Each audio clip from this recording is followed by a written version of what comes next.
Hopefully you are well. তো chemistry এবং higher ম্যাথের পর এই ক্লাসে আমরা আলোচনা করব যে সিলেট ইঞ্জিনিয়ারিং কলেজের 2023-24 অর্থাৎ লাস্ট ইয়ারের আসছে আমাদের পদার্থ অংশের সমাধানটুকু নিয়ে। তো বরাবরের মতো এই ক্লাসটাও একটু ডিটেলসে ক্লাস হবে এবং একটু দেখানোর চেষ্টা করব যে পদার্থ 2023-24 প্রশ্নগুলো আমাদের সিলেট ইঞ্জিনিয়ারিং কলেজে কোন কোন ভার্সিটি থেকে কপি পেস্ট করছে বা কোন কোন টাইপ ফলো করছে। ঠিক আছে, হোপফুলি ক্লাসটা তোমরা এনজয় করবা এবং ক্লাসের ওভারভিউ তোমরা কমেন্টে রেখে যাবা। বুঝতে পারলাম? তাহলে চলো আমরা শুরু করি সেক 2023 অ্যান্ড 24 এর ফিজিক্স কোয়েকশন সলভ।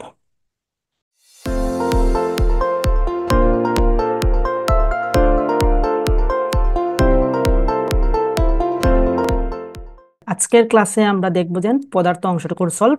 আর যদি কারো কোনো প্রয়োজন হয়, এই ছিল আমার হোয়াটসঅ্যাপ নাম্বার, এইখানে তোমরা নক করতে পারো। আর আমার পরিচয় তো আর সবাই জানো নিশ্চয়ই। তো সেক 14তম ব্যাচ অর্থাৎ 20-21 সেশন, 20-21 সেশন বুঝতে পারছো। আর department civil engineering, civil engineering, engineering. Okay fine. তাইলে আমরা আসো পদার্থ প্রথম প্রশ্নটা আমরা একটু সলভ করার ট্রাই হই। আমাদের প্রথম প্রশ্নে কি বলছে? প্রথম প্রশ্নটা বলছে দেখো, স্রোতের বেগের মানের √2 গুণ বেগে সাঁতার কেটে একজন সাঁতারু নদীর অপর পারে সোজাসুজি গিয়ে পৌঁছালো। নদীর তীরের সাথে সাঁতারুর বেগের কোণ নির্ণয় করো। তার মানে এই প্রশ্নটা সবার পরিচিত প্রশ্ন। এইগুলো আমরা এইচএসসি তে, এই প্রশ্নটা আমরা এইচএসসি তে বহুবার করছি। তো অপরিচিত কারণ না। তাইলে এই পরিচিত প্রশ্নটাই আমরা একটু ট্রাই করি সলভ করার।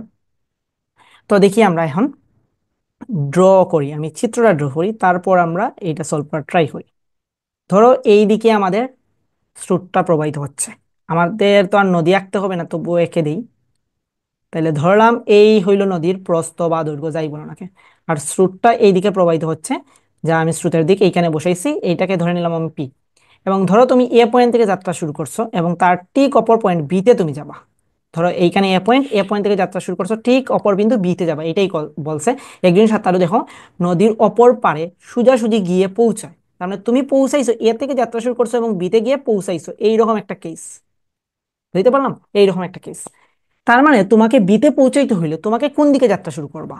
তুমি যদি এই দিকে যাত্রা শুরু করো, অর্থাৎ এ বি বরাবর তুমি যদি যাত্রা শুরু করো, তার মানে স্রোতে তোমাকে ধাক্কা দিয়ে কিন্তু এই দিকে নিয়ে নিবে, তার মানে তুমি পৌঁছাইবা এই দিকে কোনো একটা জায়গায়। তার মানে তুমি অবভিয়াসলি এ বি বরাবর যাত্রা শুরু করতে পারবা না। তার মানে তোমাকে যাত্রা শুরু করতে হবে এমন একটা পথে, যে পথে গেলে তুমি ঠিক বিতেই পৌঁছাতে পারবা। তো তো আমাদের যাত্রা শুরু করতে হবে এসি বরাবর। তাহলে এসি বরাবর যদি আমরা যাত্রা শুরু করি, তাইলে আমরা অবভিয়াসলি স্রোতে ধাক্কা দিয়ে আমাদের বিতে নিয়ে যাবে। তার মানে আমরা বের করতে বলছে এই যে পি এবং এস, সি এর মধ্যবর্তী কোণ, অর্থাৎ এই কোণটা আলফা বের করার কথা বলছে। এবং যেহেতু আমরা সোজাসুজি গিয়ে পৌঁছাই, সেহেতু আমাদের থিটার ভ্যালু হইলো আমাদের 90 ডিগ্রি, অর্থাৎ লব্ধি কোণটা 90 ডিগ্রি। এবং আমি এই কোণটাকে সি না ধরে এইটাকে আমি বি ধরে কিউ ধরে নিই, ভেক্টরের কনসেপ্ট অনুযায়ী এটাকে আমি ধরে নিলাম কিউ, অর্থাৎ সাঁতারুর বেগ কিউ আর আমার স্রোতের বেগ পি। এখন এখানে একটা কন্ডিশন দিয়ে দিচ্ছে দেখো, স্রোতের বেগের মানের √2 গুণ বেগে সাঁতার কাটছো। তার মানে এখানে কন্ডিশনটা হইল কিউ সমান √2 পি। হোপফুলি এই জিনিসটা বুঝতে পারছি আমরা, কিউ সমান √2 পি বুঝতে পারছি, এটা দেওয়া আছে আমাদের কন্ডিশন। তাইলে এখন বলছে আলফার মান কত। ওকে ফাইন, তাইলে আমরা সলভ করি। দেখো এখন লব্ধি কোণ দেওয়া আছে, তোমার দুইটা ভেক্টরের মধ্যবর্তী কোণ বের করবা, দুইটা ভেক্টরের মানের একটা কন্ডিশন দেওয়া আছে। তার মানে তুমি ইউজ করো লব্ধির দিকের ফর্মুলাটা, অর্থাৎ টেন থিটা সমান তুমি ইউজ করো টেন থিটা। এখন দেখো থিটাটা কার সাথে ধরছি? আমি পি এর সাথে ধরছি। তার মানে আমরা হায়ার ম্যাথ যদি সলভটা দেখে রাখি, তাইলে সেখানে আমি বলছিলাম যার সাথে অ্যাঙ্গেল সেই নিচে সিঙ্গেল। তার মানে পির সাথে ধরছো, তার মানে পিটা সিঙ্গেল, তাহলে পি প্লাস, এখানে প্লাস হবে জানি, তারপর Q sine alpha, Q cos alpha. এখন দেখো থিটার মান কত? 90 ডিগ্রি, তার মানে এখানে আসবে 10 90 ডিগ্রি, 10 90 ডিগ্রি গেল। আর এইখানে তো যা আছে তাই রইলো, কিউ সাইন আলফা বাই হইলো P plus Q cos alpha. ফুলে এতটুকু বুঝতে পারছি। এখন দেখো 10 sin 90 ডিগ্রির মান কত? 10 90 ডিগ্রির মান হইলো অসংজ্ঞায়িত। তাহলে অসংজ্ঞায়িত জিনিসটাকে আমরা লিখতে পারি কি something by zero, something by zero. তার মানে এই অংশে সামথিং বাই জিরো আর এই অংশে তোমার কোনো কিছু বাই দেয়া আছে। তার মানে দুইটা যেহেতু সমান, সেহেতু আমরা বলতে পারি যে হরের মানটা দুই অংশেই জিরো।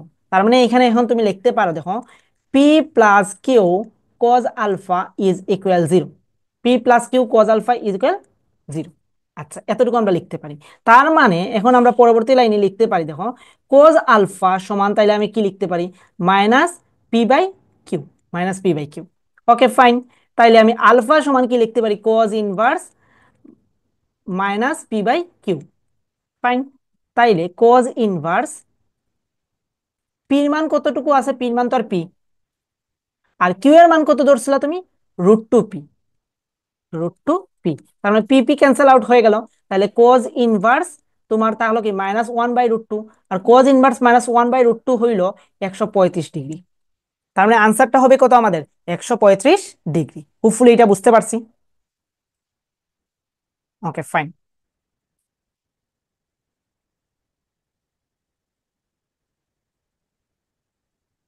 এখন চলো আমরা পরের প্রশ্নটা দেখি। আমাদের পরের প্রশ্নটা কি বলছে, পরের প্রশ্নটাই বলছে, দেখো 2 নং প্রশ্ন, দুইটি সমান মানের ভেক্টরের লব্ধির মান এদের প্রত্যেকের মানের সমান হলে ভেক্টর দুইটির মধ্যবর্তী কোণ কত। ভাই, তোমরা যদি ভার্সিটি পড়ে থাকো, তোমরা যদি মেডিকেলের পড়ে থাকো, বা তোমরা যদি ইঞ্জিনিয়ারিং পড়ে থাকো, এই প্রশ্নের উত্তর কে না পারে ভাই। এই প্রশ্নের উত্তর, দেখো এই প্রশ্নের উত্তর তোমার তো প্রবলেমই করতে হবে না, ডিরেক্ট আনসার বলে দিতে পারবা। একটা জিনিস মাথা রাখো, যখন দুইটা ভেক্টরের মান সমান থাকবে এবং এই ভেক্টরের মানের সাথে যদি লব্ধির মানটা সেম হয়, তাইলে তাদের মধ্যবর্তী কোণ অর্থাৎ আলফার মান হবে 120 ডিগ্রি এবং তাদের থিটার মান হবে 60 ডিগ্রি। এবং আমার কাছে এতটুকু মনে হয়, যদি এইচএসসির বইতে এইরকম একটা ছিল যে একটা প্রমাণের মতো ছিল যে সমমানের দুটি ভেক্টর, সমমানের দুটি ভেক্টরের লব্ধি, ভেক্টরের লব্ধি তাদের মধ্যবর্তী কোণকে, তাদের মধ্যবর্তী কোণকে সমদ্বিখণ্ডিত করে, কোণকে সমদ্বিখণ্ডিত করে, দ্বিখণ্ডিত করে, এরকম একটা প্রমাণ ছিল সব বইতেই তাহার কথা, অল রাইটারের বইতেই, যে সমমানের দুটি ভেক্টরের লব্ধি তাদের মধ্যবর্তী কোণকে সমদ্বিখণ্ডিত করে। তার মানে দুইটা ভেক্টরের মধ্যবর্তী কোণ যদি 120 ডিগ্রি হয়, তাইলে তাদের লব্ধিটা হবে কত, 120/2, দ্যাটস ওয়াই 60। এইখান থেকে আমরা অ্যাজাম্পশন নিতে পারি। তার মানে একটা জিনিস মাথা রাখো, এটা মুখস্থ টাইপের রেখে দাও, এটাকে আমি সলভ করে বহুত বড় করে লাভ নাই, বৃহৎ করে লাভ নাই। সেখানে মনে রাখতে পারো এইভাবে, যে দুইটি সমান মানের ভেক্টরের লব্ধির মান যদি তাদের প্রত্যেকটির মানের সমান বা যে কোনো একটির সমান হয়, তাহলে ভেক্টর দুটির মধ্যবর্তী কোণ হবে 120 ডিগ্রি এবং তোমার লব্ধির কোণ হবে 60 ডিগ্রি। তার মানে এটার আনসার কত হবে, যেহেতু বলছে ভেক্টর দুটির মধ্যবর্তী কোণ কত, তাহলে আনসার হবে 120 ডিগ্রি। হোপফুলি এটা বুঝতে পারছি। এটা ডিইউতে আসছে, বুয়েটে আসছে, জিএসটিতে আসছে, চট্টগ্রামে আসছে। ওকে, চলো আমরা পরের প্রশ্নতে যাই। পরের প্রশ্নটা ইন্টারেস্টিং। সেটা কি বলছে দেখো, 10 কেজি ভরের একটি বস্তু 100 ms/1 বেগে চলছে। একটি বিপরীতমুখী বল 5 সেকেন্ড ব্যাপী বস্তুটির উপর প্রযুক্ত হলে তার বেগ কমে 50 ms/1 হয়। বস্তুটির উপর প্রযুক্ত বল নির্ণয় করো। তাহলে এই টাইপের সেম প্রশ্নটাই জিএসটি 2022-23 আসছে। সেম টাইপের প্রশ্ন জিএসটি 2022-23 আসছে। তোমরা একটু জিএসটির প্রশ্নটা যদি দেখো, তাইলেই তোমরা বুঝতে পারবে ভ্যালুগুলা চেঞ্জ আছে। ওকে ফাইন। এখন আমাকে বলছে কি প্রযুক্ত বলটা বের করার জন্য।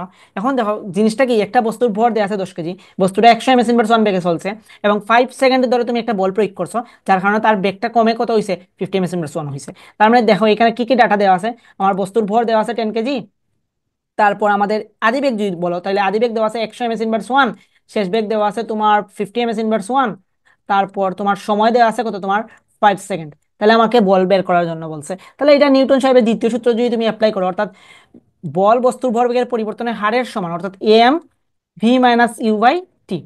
তাইলে এইখান থেকেই তুমি বের করতে পারো, এম এর মান দেওয়া আছে কত 10, ভির মান দেওয়া আছে তোমার 50, এটার মান দেওয়া আছে তোমার 100, দেন টির মান দেওয়া আছে 5।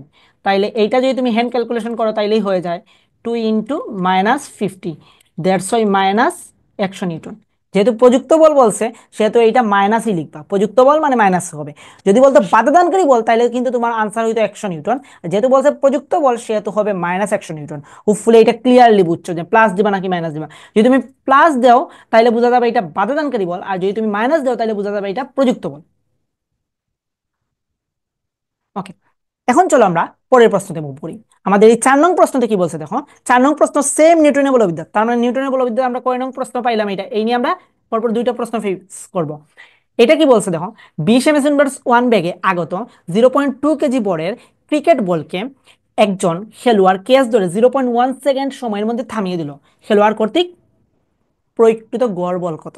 ভার্সিটি ক প্রশ্ন ব্যাংকে মেবি এটা আছে, এটা মেবি চট্টগ্রামের একটা প্রশ্ন, সিওর মেবি প্রশ্নটা, সিওর রিপিটেড প্রশ্ন।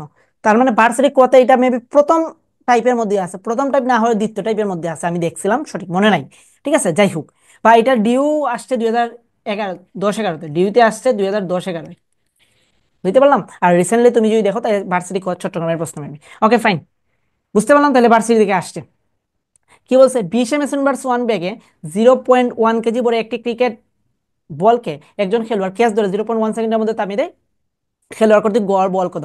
সেম আগের সূত্রটাই আসবে। দেখো, F is equal M B minus U by T. Okay, M এর মান দেওয়া আছে কত? 0.2 কেজি, তাহলে 0.2 কেজি। তারপর ভি, যেহেতু থামিয়ে দিছে তার মানে ভির মান হইলো 0। দেন হইলো আমাদের কত বেগে আসছিল, ইউ এর মান হইলো 20। ওকে, আর কত সেকেন্ডের মধ্যে থামাইছে? 0.1 সেকেন্ডের মধ্যে। তার মানে এইটা হবে -40 নিউটন। শেষ। সেম ফর্মুলা, সেম সূত্র। তার মানে এই ম্যাথগুলা কি কঠিন নাকি? যে তোমরা ইঞ্জিনিয়ারিং পড়বা, পড়বা, সবগুলাই ভার্সিটি ক মুখস্থ যদি হয়ে যায় তবু আবার মুখস্থ করবো, মুখস্থ হইলে আবার মুখস্থ করবো, একবারে ভার্সিটি কোর যতটা পেজ আছে সব পেজ যাতে মুখস্থ থাকে, যদি তোমরা প্রো লেভেলের হয়ে যাও। ঠিক আছে, ওকে। 5 নং প্রশ্নে আসি। 5 নং প্রশ্নটা কি বলছে, এইটা আসছে আমাদের পঞ্চম অধ্যায় থেকে, যেহেতু কাজ বলছে। তো 5 নং প্রশ্ন বলছে 30 নিউটন বল প্রয়োগ করে 2 কেজি ভরকে 10 মিটার উপরে উঠালে কাজ কত হবে? ঠিক আছে, বা কত কাজ হবে, হোয়াট এভার। আচ্ছা, এখন দেখো এইখানে তোমার মনে এই যে জিনিসটা বলছে 2 কেজি ভরকে 10 মিটার উপরে উঠাবে, তাইলে তুমি এই ফর্মুলা দিয়ে করতে পারো, MGH, এই ফর্মুলা দিয়ে করতে পারো, অনেকে এইটা দিয়ে প্রিফার করবে। বাট এইখানে এই ফর্মুলাটা অ্যাপ্লাই হবে না, এইখানে এই ফর্মুলাটা অ্যাপ্লাই হবে না। এইখানে তাহলে কোন ফর্মুলাটা অ্যাপ্লাই হবে? কাজের ফর্মুলাটা অ্যাপ্লাই হবে। কাজ সমান আমরা কি জানি? কাজ সমান আমরা জানি বল ইন্টু সরণ। তাহলে তুমি কত বল প্রয়োগ করছো? তুমি প্রয়োগ করছো হইল 30 নিউটন বল, এবং কতটুকু সরণ ঘটাইছো? তুমি 10 মিটার সরণ ঘটাইছো, 10। তার মানে তোমার আনসারটা হবে 300 নিউটন। বুঝতে পারছি? তার মানে এইটার আনসার হবে কত? 300 নিউটন। হোপফুলি আমরা এটা বুঝতে পারছি। এই সূত্র কেন হবে না এটা বুঝতে পারছি। এই সূত্রের মধ্যে অবিকর্ষ বল টল, এখানে তোমাকে ডিরেক্ট বল দিয়ে দিছে, সেটা তো তুমি আমার এই সূত্রটা অ্যাপ্লাই করার কোনো প্রয়োজন নেই। বল যেখানে দেয়া আছে আমরা জানি কি, কাজ সমান বল ইন্টু সরণ, শেষ। এখন আসো 6 নং প্রশ্ন। 6-এ কি বলছে দেখি, যে কোনো কুয়া থেকে 20 মিটার উপরে পানি তোলার জন্য 6 কিলোওয়াট এর একটি পাম্প ব্যবহার করা হচ্ছে। পাম্পের দক্ষতা দেয়া আছে এতটুকু, প্রতি মিনিটে কত লিটার পানি তোলা যাবে? প্রশ্নটা কই থেকে আসছে এটা জানো? প্রশ্নটা আসছে আমাদের সেকের পার্শ্ববর্তী বিশ্ববিদ্যালয়, কৃষি বিশ্ববিদ্যালয়ের ভর্তি পরীক্ষা, যখন তারা এককভাবে ভর্তি পরীক্ষা নিত, সিলেট এগ্রিকালচার ইউনিভার্সিটির প্রশ্ন এটা। এটা কত সালে আসছে? কৃষির 10-11 সেশনের প্রশ্ন এটা। বুঝতে পারছি? তো চলো এটা আমরা সলভ করি। এখন দেখো এইখানে যে কোনো একটা জিনিস মাথায় রাখবা, যেন কোনো লেভেলের গায়ে যদি কোনো ক্ষমতা টমতা দেয়া থাকে, তাইলে সেইটা হইলো তার টোটাল ক্ষমতাটা, নট আউটপুট ক্ষমতা, সেটা হলো তার ইনপুট ক্ষমতা। এবং কর্মদক্ষতা মনে রাখবা, ইফিসিয়েন্সি আমি যেভাবে মনে রাখি, কি পেলুম আর কি দিলুম, কি পাইলুম আর কি দিলুম, এইটাকেই আমি কর্মদক্ষতা হিসেবে মনে রাখি আর কি। কি পাইলুম মানে আমরা কি আউটপুট পাইলাম, তাহলে যদি তুমি ক্ষমতা দিয়ে দাও তাহলে পি আউট বাই হলো পি ইন। এখন দেখো, তুমি যে মেকানিজম করবা, কাজ টাজ করবা, এইগুলো হলো তোমার output result, not input result. Like that, বিষয়টা আমি তোমাকে বোঝানোর চেষ্টা করি। ধরো তুমি ভার্সিটি কয়ের 100টা প্রশ্ন পড়ছো, 100টা প্রশ্ন পড়ছো। এখন আমার সেকেই মার্চ 25 ব্যাচ 2.0-তে আমি এইখানে এই 100টা প্রশ্ন দিলাম। এই 100টা প্রশ্নের মধ্যে তুমি কতটা পারছো, সেইটা হলো তোমার আউটপুট রেজাল্ট। বুঝাইতে পারছি? এই 100টা প্রশ্নের মধ্যে ধরো তুমি 80টা পারছো, তাহলে সেটা হলো তোমার আউটপুট রেজাল্ট। তার মানে তুমি ইনপুট নিছো 100 আর তুমি আউটপুট দিছো 80।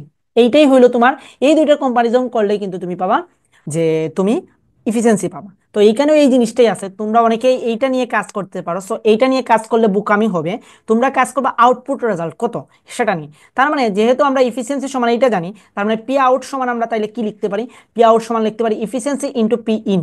তাহলে পি ইন তো দেয় আছে কত আমাদের 6 কিলোওয়াট, তো কিলোওয়াটকে আমরা ওয়াটে নিলে 6000 হয়ে যাবে, তাহলে 82, এটাকে 6000 লিখে দেই। আর যেহেতু পার্সেন্ট, পার্সেন্টকে আমরা কি এসে নিব, পার্সেন্ট সরিয়ে দিব, তার এর জন্য আমি 100 দ্বারা ভাগ করছি। তার মানে এইটা করলেই আনসারটা আমাদের কত আসবে? এটা করলে আনসারটা তোমরা বের করে নিবা। তবুও যদি আমি ক্যালকুলেটর দিয়ে একটু বের করেই দিই, অনেকে আবার আলসামি করো, সো বের করেই যদি দিই, 82 পয়েন্ট কত, 6000 ভাগ হইল 100, তাইলে এইটা আসবে আমাদের 52 92। ওকে, এইটা আসছে আমাদের ওয়াটে আসছে। তাহলে তুমি আউটপুট পাইছো। এখন দেখো তুমি কতটুকু উপরে উঠাবা, 80 মিটার উপরে উঠাবা। ঠিক আছে, তাইলে তুমি এইটা তো কত মিনিটে, প্রতি মিনিটে, প্রতি মিনিট মানে কত আমাদের 1 মিনিট মানে 60 সেকেন্ডে তুমি উঠাবা। তার মানে টির মান তোমার 60 সেকেন্ড, তোমার এইচ এর মান দেয়া আছে কত আমাদের 20 মিটার। আমরা এই কেসে জানি জির মান 9.8, আমি বের করবো এম এর মান, এম সমান হোয়াট। তার মানে এখন আমরা যে জিনিসটা লিখতে পারি সেটা দেখো, আমরা লিখতে পারি ডাব্লিউ সমান আমরা লিখতে পারি কি P T. M I right? তাহলে ডাব্লিউ সমান আমরা জানি কি এম জি এইচ, পি এবং টি। ওকে ফাইন, তাহলে আমি এম বের করব, এম সমান তাহলে আমি লিখতে পারি পিটি বাই জি এইচ। এখন দেখো পিটি, পির ভ্যালু কত দেওয়া আছে আমরা অলরেডি বের করছি, 25292। টির ভ্যালু 60, জি এর ভ্যালু 9.8 এবং এইচ এর ভ্যালু আমাদের 20। তাহলে এইটা যদি আমরা ক্যালকুলেট করি, এটা যদি আমরা ক্যালকুলেট করি তাহলে আমাদের রেজাল্টটা কত আসে আমরা একটু দেখে নেই। রেজাল্টটা আসবে আমাদের যে 1660, সরি 1620 কেজি আসবে। এবং পানির ক্ষেত্রে আমরা জানি কেজিতে যা লিটারেও সেম, তার মানে 1620 লিটার। এটা অনলি ফর পানির ক্ষেত্রে, আর কোনো কিছুর ক্ষেত্রে না। তো হোপফুলি আমরা 6 নংটা বুঝতে পারছি। এখন চলো আমাদের সাথে যাই। সাথে যদি আমরা দেখি, তার মানে সাথের ক্ষেত্রে বলছে কি দুইটা বস্তুর ভর দেওয়া আছে, দুটি বস্তুর ভর এবং তাদের মধ্যকার দূরত্ব যদি দ্বিগুণ করো, তাইলে মধ্যকার বলের মান কত পরিবর্তন হবে। এইখানে দেখো প্রশ্নটা একটু পড়ার চেষ্টা করবো, বলছে মধ্যকার বলের মানের পরিবর্তন কত হবে। ওকে ফাইন, তাইলে এইটা আসছে আমাদের কি ওই যে মহাকর্ষ অভিকর্ষ থেকে, কোন ফর্মুলা, ওই যে আমাদের নিউটনের যে মহাকর্ষ সূত্রটা থেকে আসছে। তো আমি ধরে নিলাম দুইটা বস্তু, একটা বস্তুর ভরবেগ m1 সমান m, ধরে আচ্ছা m1 ইনিশিয়ালটা যদি ধরি আমি, প্রাথমিক অবস্থায় ধরো বস্তুটার ভর ছিল আমি m1, একটা বস্তুর ভর m1, একটা বস্তুর ভর m2, এবং তাদের মধ্যবর্তী দূরত্ব ধরলাম r। এই ক্ষেত্রে তাহলে তাদের মহাকর্ষীয় বল F1 যদি ধরি, তাহলে F1 সমান হবে G into m1 m2 by R square. বুঝতে পারছি? এখানে আর1 স্কোয়ার দিই। এইটা আমরা লিখলাম 1 নং সমীকরণ। তারপরে আসো আমি এফ টুর ক্ষেত্রে ধরো আমি এম ওয়ান প্রাইম বলছে কি ভর, দেখো তোমাকে বলছে কি ভর এবং মধ্যকার দূরত্ব দুইটাই দ্বিগুণ করবা। তার মানে m1 প্রাইম সমান হবে 2m1, m2 প্রাইম সমান হবে 2m2। তারপর আমাদের আর2 প্রাইম সমান হবে আমাদের 2r2। ওকে ফাইন, এইটা গেল। তাইলে আমাদের F2 তাইলে কত হবে, F2 বা F1 প্রাইম ধরো, F1 প্রাইম সমান হবে G into m1 prime, m2 prime, আর2 প্রাইম। তাইলে আমি জি ইন্টু, এখন দেখো m1 সমান আমি লিখতে পারি m1 প্রাইম সমান লিখতে পারি আমি 2m1, ইন্টু আমি লিখতে পারি 2m2, ইন্টু লিখতে পারি আমি কি 2r1 স্কোয়ার। তার মানে আলটিমেটলি এখানে আমি কি লিখতে পারি জি ইন্টু 4/4 m1 m2 বাই হইল আমাদের r1 স্কোয়ার। তার মানে এটা আলটিমেটলি এখন লেখা যায় জি into m1 m2 by r1 square. এখন এইটা সমান কি তাইলে আমাদের, এইটা সমানই তো আমাদের সেই F1টা। তার মানে আলটিমেটলি এখানে তাইলে আমরা কি রেজাল্টটা পাইলাম, আমরা পাইলাম যে F1 প্রাইম সমান হইল আমাদের F1। তার মানে অর্থাৎ পরিবর্তিত বল এবং আদি বল আমাদের সমান। এখন বলছে কি বলের পরিবর্তন কত, বলের মানের পরিবর্তন কত, তাহলে এখানে পরিবর্তন হবে 0। তার মানে আনসারটা হবে, তুমি যদি ডেল এফটা বের করতে চাও তাহলে ডেল এফ হবে F1 prime minus F1 is equal 0। Hopefully answer বুঝতে পারছি। তাহলে এখানে মহাকর্ষ বলের মান কত পরিবর্তন হবে, এইখানে হলো 0 পরিবর্তন হবে। তাহলে 7 গেল। এখন চলো আমাদের 8। আটে কি বলছে, এই আটের প্রশ্নটা জিএসটি তে পরপর দুইবার আইছে, জিএসটি পরপর দুইবার আসছে, পরপর দুইবার আসছে সেকে আসার আগে। সেকে 2023-24 একবার আসছে, আর মেবি 21-22 একবার আসছে জিএসটি তে, সেম টাইপের প্রশ্ন। তোমরা জিএসটি প্রশ্ন দেখলেই বুঝতে পারবা। ওকে ফাইন, দেখি আমরা এখানে কি বলছে। বলছে কি গাছ থেকে 0.5 কেজি বড়ের একটি আম খাড়া নিচের দিকে পড়ছে, বাতাসের বাধা যদি 2.4 নিউটন হয়, তাহলে আমটির ত্বরণ কত। তার মানে এখানে আমি একটু ডায়াগ্রাম দেওয়ার ট্রাই করি। আম, আমি তো আম আঁকতে পারি না, ধরো এইটা আম, মানে আমের সিজন, কেউ চাইলে আম ফাটাইতে পারো যদি ভিডিও দেখো, বাসাতে যাওয়া হয় নাই। আচ্ছা যাই হোক, আম, এই আমটা কি হইছে, এই আমটা কি, আমের ভরটা দেওয়া আছে, এই আমের ভরটা দেওয়া আছে কত 0.5 কেজি। ওকে 0.5 কেজি। এখন সেটা নিচের দিকে পড়ছে, আমরা জানি একটা বস্তু নিচের দিকে কি জন্য পড়ে, অমিকর্ষ ত্বরণের জন্য, অর্থাৎ এমজির জন্য নিচের দিকে পড়ে। এখন এইখানে একটা বাতাস আছে, বাতাসে বাধা দিচ্ছে কত, এতটুকু বলে বাধা দিচ্ছে, অর্থাৎ 2.4 নিউটন বলে বাধা দিচ্ছে। আচ্ছা তাহলে আমাকে বলছে তো ত্বরণ বের করার জন্য, তাহলে এখান থেকে আমি বাধা দানকারী ত্বরণ বের করতে পারবো। তাহলে এখান থেকে আমি ত্বরণটা বের করি, আমরা জানি কি বল is equal M A, F is equal M A, তাহলে এ সমান আমরা তাইলে কি লিখতে পারি, এফ বাই এম। তাহলে এফ এর মান তো দেয়া আছে আমাদের কত 2.4, আর এম এর মান হলো 0.5, তার মানে আলটিমেটলি এর মান আসবে 4.8 এম এস ইনভার্স 2। তার মানে বাধাদানকারী ত্বরণ আমাদের এইখানে বলটা লাগবে না, আমরা এটা মুছে দিতে পারি। তাহলে এখানে আমাদের বাধাদানকারী ত্বরণ হইল 4.8, এবং কোন ত্বরণে সে নিচের দিকে পড়ছে, এখানে জি এর জন্য সে নিচের দিকে পড়ছে, অর্থাৎ 9.8 ত্বরণে সে নিচের দিকে পড়ছে। তার মানে তোমাকে লব্ধি ত্বরণ দেখো, একটা রেখায় একটা লাইনে দুইটা ডিরেকশনে ভেক্টর আছে, একটা হলো জি নিচের দিকে আর একটা হলো এ তোমার উপরের দিকে। তার মানে এখানে এ নিটটা হবে আমাদের লব্ধি ত্বরণটা হবে জি মাইনাস এ। দ্যাটস ওয়াই তোমার 9.8 মাইনাস 4.8 সমান হইলো তোমার 5 এম এস ইনভার্স 2। মানে আনসারটা হবে আমাদের 5 এম এস ইনভার্স 2। হোপফুলি আমরা এটা বুঝতে পারছি। তারপরে আসো পরের প্রশ্নটা ইন্টারেস্টিং। পরে আমাদের 9 নং প্রশ্নে কি বলছে, আমাদের 9 নং প্রশ্নে বলছে, এইটা আসছে আমাদের সেম কাজ ক্ষমতা শক্তি থেকে, স্প্রিং থেকে আসছে, যে 20 নিউটন পার মিটার স্প্রিং ধ্রুবকের একটি স্প্রিংকে টেনে তুমি কত মিটার লম্বা করছো, দৈর্ঘ্য 25 সেন্টিমিটার পর্যন্ত বৃদ্ধি করতে কত বল প্রয়োগ করতে হবে। তাহলে তোমাকে এখানে কি দেয়া আছে, স্প্রিং ধ্রুবক দেওয়া আছে 20 নিউটন পার মিটার, এবং তোমাকে কতটুকু বৃদ্ধি বলছে 25। তাহলে এক্স এর মান দেওয়া আছে তোমাদের 25 সেন্টিমিটার, তার মানে 0.25 মিটার। ওকে ফাইন। এখন তোমাকে বলছে বল বের করার জন্য, তাহলে আমরা বল সমান এফ সমান আমরা জানি কি কে এক্স, তার মানে কে এর মান দেওয়া আছে 20 আর তোমার এক্স এর মান দেওয়া আছে 0.5, দ্যাটস ওয়াই তোমার 4 নিউটন। শেষ আনসার। সরি, এটা 4 নিউটন না, এটা 5 নিউটন। তাহলে তোমার আনসারটা হবে 5 নিউটন। শেষ। ওকে, তাহলে আমাদের 9 শেষ। তাহলে চলো আমরা 10-এ মুভ করি।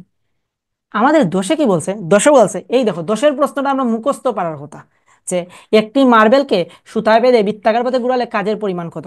জিনিসটা হইছে এইটা। এখন আরেকটা জিনিস হইছে, আচ্ছা বলি, তো বৃত্তাকার পথে ধরো তুমি এইখানে মার্বেলটা তুমি এইখানে আসো, দেখে এইভাবে অনুভূমিক বরাবর তুমি মার্বেলটাকে ঘুরাচ্ছ, বুঝতে পারছো, অনুভূমিক বরাবর তুমি মার্বেলটাকে ঘুরাচ্ছ। আচ্ছা শেপটা যদি আমি একটু সুন্দর করে নেই, দেখতেও তোমাদের ভালো লাগবে।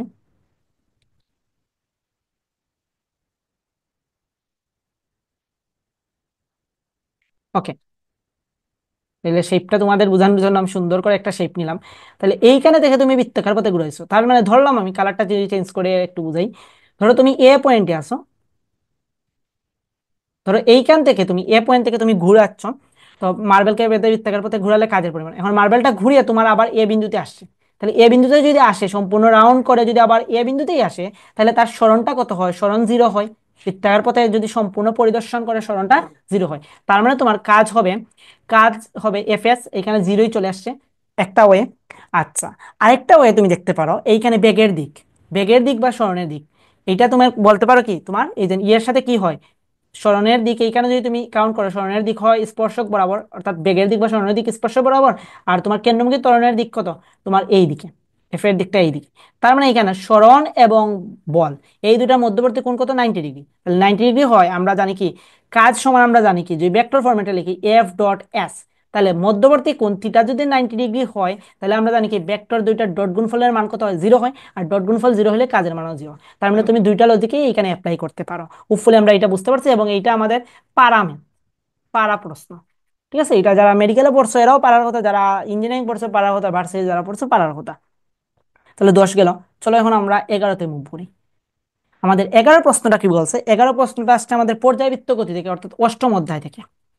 অষ্টম অধ্যায় কি বলছে দেখো, সরলসন্ধিত গতিসম্পন্ন কোনো কণার সর্বোচ্চ বেগ দেওয়া আছে এত, কণাটির বিস্তার দেওয়া আছে এত, পর্যায়কাল কত। তাইলে আমরা জানি কি সরলসন্ধিত সর্বোচ্চ বেগ অর্থাৎ ভি ম্যাক্স, এই ভি ম্যাক্স সমান আমরা জানি কি ওমেগা এ, এবং এই ওমেগা সমান আমরা কি জানি 2 পাই বাই টি, অর্থাৎ টি হইলো আমাদের পর্যায়কাল এ। তাইলে আমরা এখন দেখো আমরা বের করবো টিটা, তাহলে টি সমান আমরা কি লিখতে পারি, আলটিমেটলি টি সমান আমরা লিখতে পারি 2 পাই এ বাই হইলো আমাদের ভি ম্যাক্স। এখন সব ভ্যালুই দেওয়া আছে, এখানে সব দেওয়া আছে। তোমার কি দেওয়া আছে দেখি আমরা, যে আমাদের কি দেওয়া আছে, ভি ম্যাক্স এই যে সর্বোচ্চ বেগ দেওয়া আছে না, এটা তো আর তোমার এসআই এমটি দেওয়া আছে 0.02 এম এস ইনভার্স 1, আর আমাদের বিস্তার দেওয়া আছে এ দেওয়া আছে কত 5 মিলিমিটার। এটাকে তুমি মিটারে নিবা, তাহলে মিটার নিলে কত করতে হবে, 10 ইনভার্স 3 দ্বারা গুণ করতে হবে। শেষ, এখন বসিয়ে দাও। তাইলে আমরা যদি এখানে বসাই 2 × 3.141 6 × 5 × 10 ইনভার্স 3, আর এইটার মান হইলো 0.02। তাইলে এইটা তুমি যদি ক্যালকুলেটারে বসাও, তাইলে রেজাল্ট আসবে 1.5708 সেকেন্ড। সে অ্যান্সার। তো বোঝা গেল এটা, এইটা তো তোমার আহামরি কোনো কঠিন প্রশ্ন না, এইগুলো ভার্সিটিতে বহুবার আসছে, ভার্সিটিতে বহুবার আসছে। তো ভার্সিটি প্রশ্ন। তাহলে 11 গেল। আচ্ছা, এখন চলো আমরা 12টা সলভ করার ট্রাই করি। আমাদের 12তে কি বলছে? 12টা দেখো, 12টা আসছে কুয়েটে। কুয়েট 16-17 আসছে। এখন মনে হইতে পারে ভাই এটা তো কুয়েটে আসছে, তাইলে কি আমি ইঞ্জিনিয়ারিং প্রশ্ন ব্যাংক সলভ করবো? আরে পাগল, কুয়েটের প্রশ্নটা আগে দেখি, এটা কুয়েটে আসলে কি তুমি ভার্সিটির নলেজ দিয়ে পারবা কিনা। আমি মানে এটা হুবহু কপি পেস্ট করছে কুয়েটের, আমি এই কথা বলছি, কিন্তু এই ম্যাথটা কি ভার্সিটিতে আসেনি? আসছে তো, দেখো। তো ভূপৃষ্ঠ হতে, এখন দেখো এই ম্যাথটা ভার্সিটিতে নাও আসতে পারতো, পারে, কারণ অনেক ভার্সিটিতে তোমার কি নেই, ক্যালকুলেটর নাই, সো এইভাবে ডিরেক্ট ভ্যালু না দিয়ে তোমার ওই যে আর এর এত গুণ এইভাবে লজিকে দেয়, বাট এই টাইপের প্রশ্ন আসে। তো দেখি আমরা, ভূপৃষ্ঠ থেকে বলছে 1000 কিলোমিটার উপরে অভিকর্ষীয় ত্বরণের মান কত পৃথিবীর ব্যাসার্ধ দেওয়া আছে। তাহলে আমরা জানি ভূপৃষ্ঠ থেকে এই উচ্চতায়, মানে ভূপৃষ্ঠ থেকে এই উচ্চতায় যদি তুমি উঠো, তাহলে জি প্রাইম সমান, আমরা ফর্মুলা জানি কি, যে জি প্রাইম সমান জানি আমরা কি, GM by R plus H square. তাহলে আমরা এখানে সবকিছু ডাটা জানি, বা এটাকে তুমি এইভাবে লিখতে পারো, দেখো জিএম বাই, তুমি যদি এখানে একটা আর স্কোয়ার দাও, আর এইখানে যদি তুমি আরেকটা আর স্কোয়ার আনো, আর প্লাস এইচ হোল স্কোয়ার, তাহলে তো কোনো প্রবলেম নাই, এই আর এবং এই আর তো কাটা চলে যাবে, তাহলে আনলাম। এখন এটা আনার উদ্দেশ্যটা কি, দেখো এই যে জিএম বাই আর স্কোয়ার, এইটা সমান তুমি লিখতে পারো পৃথিবীর অভিকর্ষীয় ত্বরণ জি, ভূপৃষ্ঠ অভিকর্ষীয় ত্বরণ জি, তার মানে আর বাই হলো আর প্লাস এইচ। আচ্ছা, বাই হলো আর প্লাস এইচ, তাইলে আলটিমেটলি এইটা লিখতে পারো তুমি, G into R by R plus H whole square. তাহলে এখানে সব ডাটা বসিয়ে দাও। জির ভ্যালু তো তুমি জানো 9.8, আর আর এর ভ্যালু 6400 দিয়েই আছে, তারপর 6400 প্লাস হইলো তোমার 1000 স্কোয়ার। এইগুলারে তোমার মিটারে নেওয়ার দরকার নেই, কারণ এখানে কিলোমিটার আছে, নিশ্চয়ই কিলোমিটার আছে, কিলোমিটার কিলোমিটার ক্যান্সেল আউট হয়ে যাবে, বুঝতে পারছি। তার মানে এখন যদি তুমি এটা করো, তাহলে এটার রেজাল্ট কত আসবে? এটার রেজাল্ট আসবে তোমার 7.33 এমএস ইনভার্স টু, জি প্রাইম সমান তোমার এইটা আসবে। তাহলে হোপফুলি তোমার এইটা বোঝা গেল। তো এটা তো কুয়েটে আসলে কি হইলো, এটা কি তুমি ভার্সিটি নলেজ দিয়ে বের করতে পারবে না? অবভিয়াসলি পারবা, বি কনফিডেন্স। ওকে, তাইলে চলো আমাদের 13 নং প্রশ্ন। 13তে কি বলছে? 13-র প্রশ্নটা ভাই কোথা থেকে আসছে? 13-র প্রশ্নটা সেম প্রশ্নটাই ডিউ 16-17 আসছে। ডিউ 16-17 সেম টাইপের প্রশ্ন আসছে। এইখানে সেম জিনিসটা, জাস্ট একটু ভ্যালুটা চেঞ্জ করে দিচ্ছে। কি ভ্যালু চেঞ্জ করে দিচ্ছে প্রশ্নের মধ্যে বলে দিচ্ছে। দেখো আগে প্রশ্নটা পড়ি, যে 0 ডিগ্রি সেন্টিগ্রেড তাপমাত্রার 1 কেজি বরফ বলে 0 ডিগ্রি সেন্টিগ্রেড তাপমাত্রার পানিতে পরিণত হলে তোমাকে বলছে কি এন্ট্রপির পরিবর্তন কত হবে। এন্ট্রপির পরিবর্তন কত হবে? আচ্ছা, তাইলে বরফ গলনের সুপ্ত তাপ আমাদের দেওয়া আছে কত, আমাদের যে 79.6 ক্যালোরি পার গ্রাম, এটা বরফ গলনের সুপ্ত তাপ দেওয়া আছে। এখন দেখো এইখানে কিন্তু ক্যালোরি পার গ্রাম দেওয়া আছে, এবং তোমাকে যেহেতু ডিরেক্ট দিয়েই দিছে, তাহলে তুমি এইটা দিয়েই করতে হবে। অনেকে আবার মুখস্থ ভ্যালুটা বসাইতে পারো, সেটা বসাইলে হয়তো স্যাররা বিবেচনায় নিবে না। আমার কাছে এইটাই মনে হয়, যে সেটা যদি তুমি বসাও, যে মুখস্থ যে ভ্যালুটা জানি, এখানে যেহেতু তোমাকে গিভেন ডাটা দেয়া আছে, আর ভুল দেওয়া হোক, ওই গিভেন ডাটা দিয়ে তুমি সলভটা করা উচিত, যাই হোক। ওকে, এবং এইটা দেওয়া আছে কি ক্যালোরি পার গ্রামে দেওয়া আছে। ওকে ফাইন, তাহলে এখানে ভোটটা কিসে দেওয়া আছে? এখানে ভোটটা দেওয়া আছে তোমার কেজিতে, তাহলে এই ভোটটাকে তুমি যদি গ্রামে নাও, তাইলে হবে সেটা 1000 গ্রাম। তোমার ডিউতে যেটা আসছিল সেখানে এইটা তোমার জুল পার কেজিতে ছিল, বুঝতে পারছি, আর এখানে জাস্ট ক্যালোরি পার গ্রামে দিছে, এই একটু সিলি চেঞ্জ করছে। ওকে, সমস্যা নেই। তাহলে এখানে কি শুধুমাত্র অবস্থার পরিবর্তন হচ্ছে, কোনো কি টেম্পারেচারের পরিবর্তন হচ্ছে না? কোনো টেম্পারেচার পরিবর্তন হচ্ছে না। তাইলে সেই ক্ষেত্রে অবস্থার পরিবর্তন যদি হয়, তাহলে সেই ক্ষেত্রে আমরা এন্ট্রপির পরিবর্তন জানি কি, M L by T. M এর মান দেওয়া আছে, আমি যেহেতু গ্রামেই নিয়ে নিছি, তাইলে সেটা হবে 1000। আর এল এর মান কত? এল এর মান দিয়ে আছে এই যে বরফ গলনের সুপ্ত তাপ 79.6, আর টি এর মান কত? 0 ডিগ্রি সেন্টিগ্রেড। তার মানে 0 ডিগ্রি সেন্টিগ্রেড যে কথা, আর আমাদের 273 কেলভিনে কি কথা, তার মানে টি এর মান হইলো 273। ঠিক আছে, তার মানে এইটার আনসার এখন যদি তুমি ক্যালকুলেট করো, তাহলে আনসার হবে আমাদের কত, যে 6, তাহলে আনসার হবে আমাদের 291.58। এখন ইউনিটটা কি হবে? এই ইউনিটটাই হইল মেইন বিষয়। এখানে অনেকেই ভুল করে আবেগের বসে তুমি জুল পার কি দিয়ে দিতে পারো, কেলভিন দিয়ে দিতে পারো, না, এইখানে ইউনিটটা হবে ক্যালোরি পার কেলভিন। ইউনিটটা হবে কি ক্যালোরি পার কেলভিন। এখন তুমি যদি চাও জুল পার কেলভিন দিতে চাও, তাহলে এটাকে 4.2 দ্বারা ভাগ করে ফেলো। ঠিক আছে, 4.2 দ্বারা ভাগ করলে তোমার জুল পার কেলভিনে চলে আসবে। তো আমার দরকার নেই, তো আমি ক্যালোরি পার কেলভিনেই রেখে দিব। কোনো দরকার আছে? কোনো দরকার নেই, কারণ এখানে কোনো একক বলে দেয় না কোন এককে করতে হবে। তার মানে মানটা তো বের করছো, মানের সাথে এককটাও দিয়ে দিবা, এই ধরনের কেস, নাহলে কিন্তু তোমার সম্পূর্ণ প্রশ্নটাই বাতিল হয়ে যাবে, আনসারটা বাতিল হয়ে যাবে। 13 শেষ। তাহলে চলো এখন 14। 14তে কি বলছে? টি তাপমাত্রায় 1 লিটার বায়ুকে উত্তপ্ত করা হলে যতক্ষণ না বায়ুর চাপ ও আয়তন উভয় দ্বিগুণ হয়, চূড়ান্ত তাপমাত্রা কত? ফাইন, তাইলে তোমার একটা তাপমাত্রা দেওয়া আছে, ধরলাম ইনিশিয়াল টেম্পারেচার T1 সমান তোমার টি দেওয়া আছে, এবং তোমার P1 সমান তোমার পি ধরলাম, আর আমার V1 সমান আমাকে দেওয়া আছে ধরলাম ভি।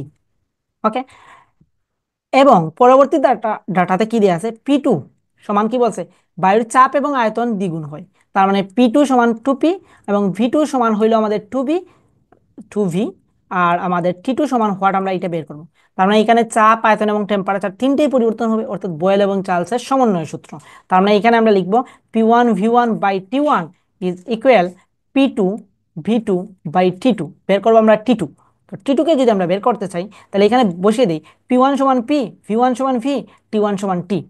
আর P2 সমান হইলো আমাদের 2P ইন্টু V2 সমান হইলো 2V, আর T2 তো আমরা বের করবো। তাহলে এই পিভি আর এইখানে পিভি ক্যান্সেল আউট হয়ে যাচ্ছে। তার মানে এখন দেখো, তুমি যদি আর গুণন করো, তাহলে T2 সমান তুমি পাবা কি 4T। তার মানে আমাদের চূড়ান্ত তাপমাত্রা হবে 4T, আনসারটা হবে 4T। তো 14 হোপফুলি আমরা বুঝতে পারছি। এখন চলো আমরা 15তে যাই। 15তে আমাদের কি বলছে, 15তে বলছে কি, দেখো একটি কার্ন ইঞ্জিনের দক্ষতা দেওয়া আছে তোমার 50%, যখন এর তাপগ্রাহকের তাপমাত্রা 27 ডিগ্রি সেন্টিগ্রেড। এখন ইঞ্জিনটির কর্মদক্ষতা 60% করতে উৎসের তাপমাত্রা কত বাড়াতে হবে।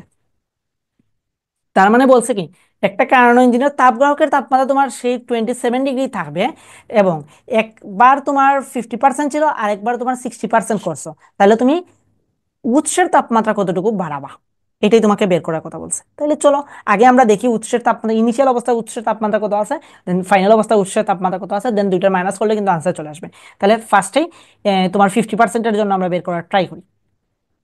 তাহলে ইটা সমান আমরা কি লিখতে পারি, যে 1 - T2/T1 × 100%, এটাই তো আমরা জানি। ওকে ফাইন, তাহলে এইখানে তো দেওয়া আছে 50। ওকে T1, দেন হইল T2 - T1 × 100%, এটাই তো। তার মানে তুমি যদি এখন করো, তাহলে 1 - T2/T1 সমান তুমি লিখতে পারো 0.5, বা তুমি লিখতে পারো কি, যে T2/T1 সমান হইল আমাদের 1 - 0.5 ইজ ইকুয়াল 0.5। তার মানে আমি দেখো, এখানে T1 এর পরিচয় কি আর T2 এর পরিচয় কি, T1টা হইলো আমাদের কি উৎসের তাপমাত্রা, এবং T2টা হইলো আমাদের কি গ্রাহকের তাপমাত্রা। তার মানে আমাকে বলছে কি, তাপ গ্রাহকের তাপমাত্রা তো দেওয়া আছে কত 27 ডিগ্রি, অর্থাৎ আমার এখানে যে জিনিসটা দেওয়া আছে T2 সমান দেওয়া আছে আমাদের 27 ডিগ্রি, অর্থাৎ 300 কেলভিন। T2 সমান 27 ডিগ্রি বা 300 কেলভিন, এইটা আমাদের দেওয়া আছে। বুঝতে পারলাম, এটা আমাদের দেওয়া আছে। ওকে, তাইলে আমি T1টা বের করে ফেলি। তাহলে T1টা হবে আমাদের যে 300/0.5, 150 হইলো আমাদের 600 কেলভিন। তাহলে T1টা আমরা বের করা বুঝছি। এখন চলো আমরা 60%-এর জন্য আমরা বের করি। তাইলে দেখো 60%-এর জন্য, 60%-এর জন্য যদি আমি এই ফরম্যাটটা সম্পূর্ণ বুঝে থাকি, তাহলে এখানে আমি একটু শর্টকাটাই করে ফেলি।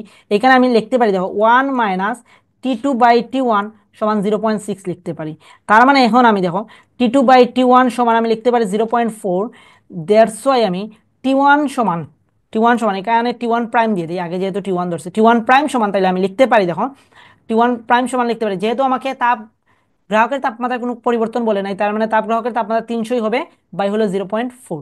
দ্যাটস মিন আমাদের T2 প্রাইমটা চলে আসবে কত, আমাদের 750 কেলভিন। এখন বলছে তাপ উৎসের তাপমাত্রা কতটুকু বাড়াতে হবে, অর্থাৎ ডেল T1 তাপ উৎসের তাপমাত্রা, অর্থাৎ 750 মাইনাস 750 মাইনাস কত আমাদের, এটা 300 না, এটা 600 আসবে। 600, 750 মাইনাস 600, দ্যাটস ওয়াই আমাদের 150 কেলভিন। বুঝতে পারছি, তার মানে আনসার হবে কত আমাদের 150 কেলভিন। তাহলে হোপফুলি আমরা 15টা বুঝতে পারছি। এখন চলো আমাদের 16তে কি বলছে, দেখো 10 গ্রাম ভরের একটি বুলেট, 16তে আমাদের বলছে 10 গ্রাম ভরের একটি বুলেট 6 কেজি ভরের একটি বন্দুক থেকে 300 ms/s বেগে নিক্ষেপ করা হলো, বুলেটটির পশ্চাৎ বেগ কত। ভাই এগুলো আমরা 9-10 থেকেই করে আসছি, ঠিক আছে। তো বুলেটের কেসের ক্ষেত্রে আমরা জানি কি, যে বন্দুক বলো আর বুলেট বলো, এগুলোর ইনিশিয়াল বেগ U1 U2 সমান হয় 0। তাইলে এখন আমরা ফাইনাল বেগটা দেখি, পশ্চাৎ বেগ বলছে কিন্তু, ঠিক আছে, এটা মাথায় রাখবা। তাহলে V1 সমান আমি ধরে নিলাম বন্দুকের, তাহলে বন্দুকের হইলো আমাদের, সরি বুলেটের 300 ms/s। B2 কত আমরা জানি না। ওকে, আর M1, M1টা তাইলে আমাদের বুলেটের M1, B1টা কারে ধরছে, আমি গুলির ধরছি, বুলেটকে ধরছে, তাহলে M1টা হবে বুলেটের বড়, অর্থাৎ 10 গ্রাম দেওয়া আছে, তাহলে 10 গ্রামকে তুমি যদি কেজিতে নাও 0.01 কেজি। ওকে, আর M2 সমান তো তোমার দেই আছে 6 কেজি। এখন যদি ভরবেগের নিত্যতা অ্যাপ্লাই করো, তাহলে এখানে ডিরেক্ট লিখতে পারি M1 V1 plus M2 V2 সমান 0, কারণ আদি বেগটা কত আমাদের 0। তার মানে এখন দেখো আমি বের করবো কি, V2 বের করবো, তাহলে V2 সমান আমি লিখতে পারি মাইনাস মাইনাস M1V1/M2। 16 নং এই জিনিসটা বুঝছো কিনা একটু বললো, তো আমি লাইন স্কিপ করে ফেলছি। তাহলে মাইনাস M1 এর ভ্যালু কত দেওয়া আছে, M1 এর ভ্যালু দেওয়া আছে 0.01, V1 এর দেওয়া আছে 300, আর বাই হলো 6। তার মানে এইটা যদি তুমি করো এইখানে আসবে 55। তাহলে এইটা করলে কত আসে, এটা করলে আসে 0.01 ইন্টু 300/6, অর্থাৎ 0.5 মাইনাস 0.5 m/2। এখন পশ্চাৎ বেগ বলছে না, তাহলে আনসারটা হবে পশ্চাৎ বেগ, পশ্চাৎ বেগ। তাহলে আনসারটা হবে তোমার শুধুমাত্র 0.5 m/1, শুধুমাত্র 5 m/1, 0.5 m/1। এখন কেউ যদি এখানে মাইনাস ইউজ করো তাহলে তার আনসারটা বাতিল হয়ে যাবে। ঠিক আছে, ভেক্টরের ক্ষেত্রে এই জিনিসগুলো সেন্সিটিভ। বুঝতে পারছি, আগেও কিন্তু প্রথমের দিকেও একটা 2 নং মেবি না 3 নং মেতেও আমি সেম কথাটাই বলছিলাম। এই জিনিসগুলো একটু মাথায় রাখবা, এই সূক্ষ্ম সূক্ষ্ম জিনিসের জন্য তোমাদের মার্কসগুলা উঠে না।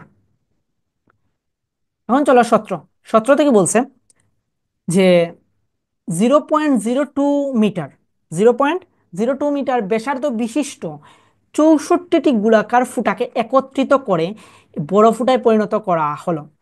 যদি প্রতি ফুটায় 1 কুলম্ব চার্জ বিদ্যমান থাকে তবে বড় ফুটায় বিভব নির্ণয় করো, এবং এপসাইলনের ভ্যালু দেয়া আছে আমাদের। ফাইন। এখন দেখো এই ম্যাথটা একটু ঢুকিয়ে নাও, এইটা তোমাদের শর্ট সিলেবাসের বাইরে যে সপ্তম অধ্যায়টা আছে, সপ্তম অধ্যায়ের পৃষ্ঠটানের টপিক্সটা আছে, এইখানেও এই ধরনের ফুটার কেস টেস আছে।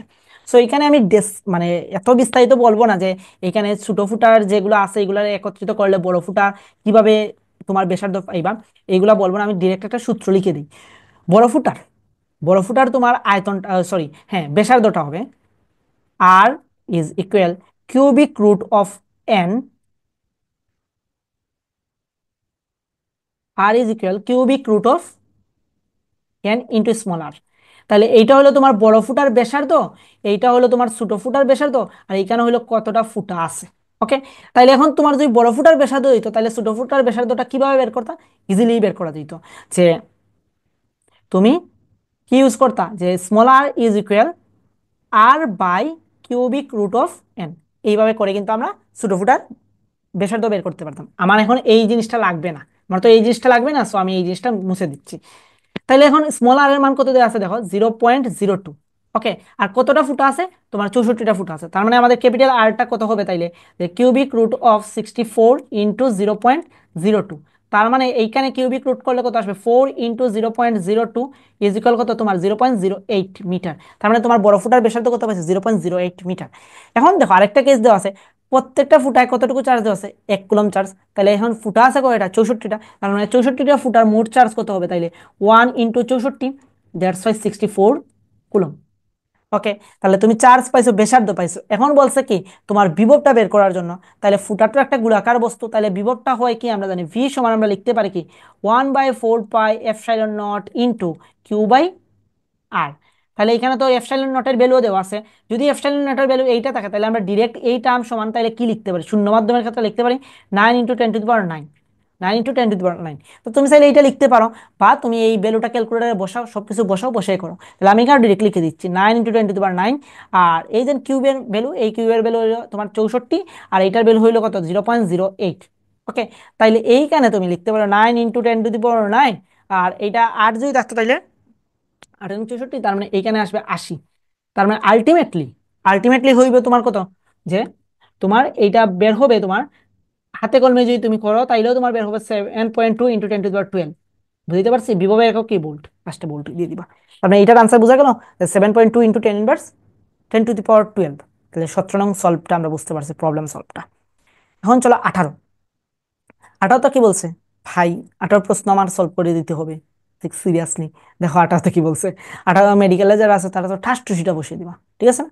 তো 18তে বলছে কি কোন তাপমাত্রায় ফারেনহাইট এবং কেলভিন স্কেল একই পাঠ পাওয়া যাবে। তো যেহেতু আমি বলছি একটু ডেসক্রাইব করে বলবো, সো চলো আমরা একটু ডেসক্রাইব করে বলার ট্রাই করি আর কি, এটা কিভাবে আমরা ডেসক্রাইব করব। তাইলে ফারেনহাইট এবং কেলভিন স্কেল বলছে একই পাঠ দিবে, তার মানে কেলভিন এবং ফারেনহাইট স্কেলের সম্পর্কটা আনতে হবে। তাইলে আমরা টোটাল সম্পর্কটা যদি লিখি, টোটাল সম্পর্ক আমরা জানি কি C/5 is equal F - 32/9 is equal K - 273 is equal 5। তার মানে আমাদের এখন কাজ করতে হবে কোন অংশটা নিয়ে, আমাদের কাজ করতে হবে এখন এই অংশটুকু নিয়ে। বুঝাইতে পারছি, এই অংশটুকু নিয়ে আমাদের কাজ করতে হবে। তাহলে চলো আমাদের F - 32/9, দেন হইলো আমাদের K - 23/5। ওকে, এখন বলছে কি সেলস ফারেনহাইট এবং কেলভিন সমান পাঠ দিবে, অর্থাৎ এফ ইজ ইকুয়াল কে, এটাই তো বলছে। এখন তোমার প্রশ্নে তোমাদের সময় বলতে পারতো এইটা এটার দ্বিগুণ তিনগুণ এতটুকু বেশি এইভাবে বলতে পারতো, ঠিক আছে না? এখানে সমান বলছে, সমান নাও বলতে পারতো। তাহলে আমি এফ এর জায়গায় এখন কে বসিয়ে দিই, কে মাইনাস 32/9 ইজিক্যাল কে মাইনাস 273/5। ওকে, চলো আমরা এই পাশেই যাই। তাহলে এখন যদি আর গুণন করো তাহলে 5k minus 160, 9k minus 273, 5k minus 160, 9k minus 273 ডানে বামে নিয়ে কাটাকাটি করলে আসবে কত, 2297। 4k সমান আসবে 2297, তাহলে কে সমান আসবে কত আমাদের, কে সমান আসবে 574.25 কেলভিন বলো আর ফারেনহাইট বলো যাই বলো, তাহলে আনসার হলো আমাদের কত 574.25। তাহলে হোপফুলি এটা বোঝা গেল, এটা সবাই বুঝছি। ওকে, এখন চলো আমাদের 19 নং প্রশ্ন। 19 নং প্রশ্ন তো আরেকটা বাচ্চিন্তের প্রশ্ন, এই প্রশ্নটা কি করা লাগে, বাট এইটা বাচ্চিন্তের হইলো এইখানে ভুল করবা 100%, ভুল 100% হবে। যদি 19 পর্যন্ত তোমরা এসে থাকো তাইলে আমাকে একটু কমেন্টে বলবা, কমেন্ট মানে সলভ দেখার আগে কমেন্ট করে বলবা একটু নিজের সত্য থেকে যে এটার আনসার কত। পজ করবা ভিডিওটা, ভিডিও করে তুমি সলভ করবা, সলভ করে কমেন্টে বলবা এটার আনসার কত। আমার থিঙ্কিং এইখানে 100% মানুষে ভুল করবে, 100% মানুষে ভুল করবে। দেখি তুমিও যদি এতটুকু আসো আমার ইনস্ট্রাকশন মানো, তাহলে ভিডিওটা এখন পজ করো, পজ করে তুমি আগে কমেন্টে তুমি সলভ করো, সলভ করে তুমি উত্তরটা দাও, উত্তর দেওয়ার পর ভিডিওটা দেখো, ঠিক আছে? তো আমি এখন কন্টিনিউ করি। দেখি, একটি গুলি নির্দিষ্ট পুরুত্বের কেবল একটি তক্তা ভেদ করতে পারে, অনুরূপ 4টি তক্তা ভেদ করতে গুলির বেগ কত বাড়াতে হবে, প্রশ্নে বলছে কত বাড়াতে হবে। ওকে, তাইলে আমরা এই ধরনের কেসের ক্ষেত্রে জানি যে একটি গুলি যদি, ঠিক আছে, ভি বেগে যদি একটি তক্তা ভেদ করতে পারে, তাহলে অনুরূপ অনুরূপ এনটি তক্তা ভেদ করতে, তক্তা ভেদ করতে আমাদের গুলির বেগ প্রয়োজন, গুলির বেগ প্রয়োজন, গুলির বেগ প্রয়োজন ভি টু, ভি টু সমান আমরা রুট এন ভি, এতটুকু আমাদের গুলির বেগ প্রয়োজন, বুঝাইতে পারছি? তার মানে আমাকে এখানে তাইলে এখন আমরা কি 4টা তক্তা বলছে না, তাইলে এখন দেখো আমাদের ভি টু সমান আমি তাইলে লিখতে পারি যে √4 ভি, তার মানে √4, তার মানে √4 মানে কত আমরা জানি, √4 মানে আমরা জানি কত 2, তার মানে 2v।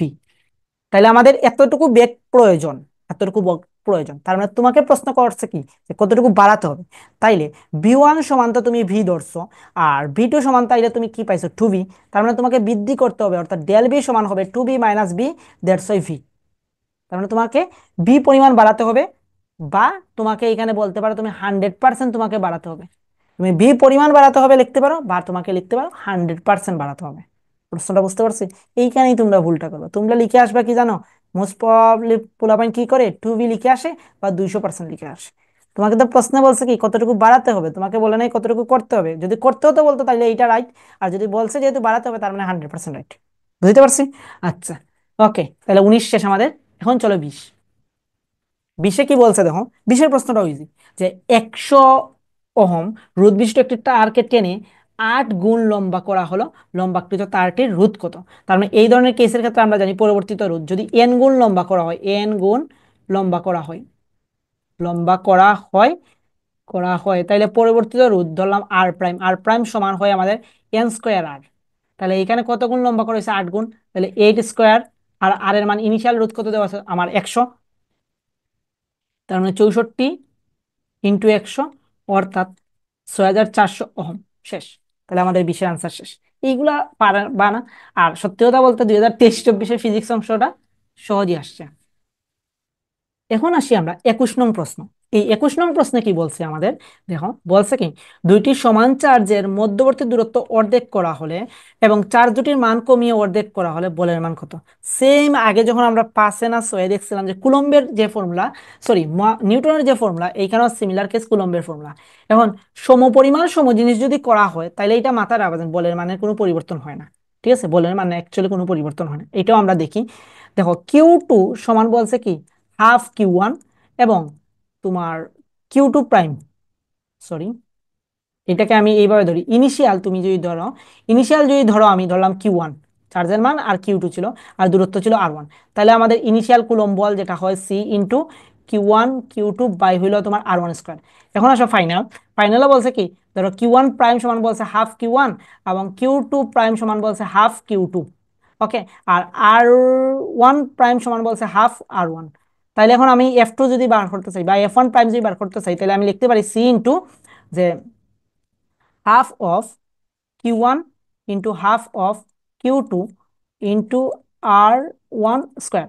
তার মানে এখানে দেখো এইগুলা যদি তুমি করো, তাহলে এই যে সংখ্যাগুলো সবগুলো কাটা চলে যায়, তাহলে এখানে তারপর C into Q1 Q2 by হইলো R1 স্কোয়ার চলে আসছে, যেটা আমাদের কি F1 এর সমান। তার মানে এখানে আলটিমেটলি কি পাইছি আমি, F1 prime is equal F1। বুঝা গেল এইটার আনসার? তাহলে বলের মানে কত হবে, তার মানে বলের মান যা আছে তাই হবে, অর্থাৎ অপরিবর্তিত হবে, মানে এফই হবে প্রথমটার মতো। তাহলে 21 শেষ। চলো এখন আমরা 22। 22-এ কি বলছে? 22-এ বলছে কি, একটি বৈদ্যুতিক ইস্ত্রির গায়ে 220 ভোল্ট এবং 1000 ওয়াট লেখা আছে। যদি প্রতি ইউনিট বিদ্যুৎ শক্তির মূল্য 2 টাকা হয়, তবে ইস্ত্রিটি 2 ঘন্টা চালালে খরচ কত হবে? তার মানে ইউনিট বলছে, তাহলে 1 ইউনিট সমান আমরা কি জানি, এটা আগে একটু ট্রাই করে আসি। যে ইউনিট বলতে আমরা কি বুঝি? ইউনিট অর্থাৎ 1 ইউনিট বলতে আমরা বুঝি 1 কিলোওয়াট আওয়ার, অর্থাৎ কিলোওয়াট ঘন্টা এককে থাকলে সেটাকেই বলা হয় ইউনিট। তার মানে এখন দেখো দেওয়া আছে কি, আমাদের পি দেওয়া আছে কত, 1000 ওয়াট। তাহলে 1000 ওয়াটকে লিখতে পারি কি আমরা 1 কিলোওয়াট, আর সময় তো আমাদের টি সমান দেওয়া আছে কত, 2 ঘন্টা, 2 আওয়ার্স। তার মানে এখানে আমাদের কত ইউনিট দেওয়া আছে, আমাদের ডাব্লিউ সমান পিটি। আমরা যদি দেখি তাহলে 1 × 2 kilowatt hour, that's why 2 kilowatt hour দেওয়া আছে, বা আমরা বলতে পারি কি 2 ইউনিট দেওয়া আছে। ওকে। এখন প্রতি ইউনিট বিদ্যুতের মূল্য কত বলছে, 2 টাকা। তাহলে আমাদের টাকাটা লাগবে, খরচ হবে কত, আমাদের খরচ হবে 2 × 2, অর্থাৎ 4 টাকা। আমাদের 4 টাকা খরচ হবে। তাহলে হোপফুলি আমাদের 22টা বুঝতে পারছি, আমাদের খরচ হবে 4 টাকা। তাইলে 22 বুঝলে এখন চলো আমরা 23-এ মুভ করি। যদি আমরা 22 বুঝে থাকি, তাইলে এখন আমরা দেখো 23। 23-এ কি বলছে দেখো, 23-এ বলছে কি, তিনটি ধারকের ধারকত্ব যথাক্রমে 5 মাইক্রোফ্যারাডে, 10 মাইক্রোফ্যারাডে এবং 1 মাইক্রোফ্যারাডে। এদের প্রথমটি এদের প্রথম এবং কি বলছে তৃতীয় ধারককে শ্রেণীতে যুক্ত করে দ্বিতীয়টির সাথে সমান্তরালে যুক্ত করা হলে তুল্য ধারকত্ব হতো। সো এই ধরনের ধারকের কনসেপ্ট দিয়ে জেইউতে এবং আরইউতে ম্যাথগুলো বেশি বার আসে। সো এইটা বলা যায় জেইউ এবং আরইউ টাইপ রিপিট। এখন কি বলছে, আমাদের প্রথম ধারক এবং তৃতীয় ধারককে তুমি কিভাবে রাখছো, শ্রেণীতে রাখছো। তাহলে ধারক যদি সিরিজে থাকে, সিরিজে থাকলে আমরা ধারকের তুল্য ধারকত্ব, যদি একটা ধারক সিরিজে থাকে,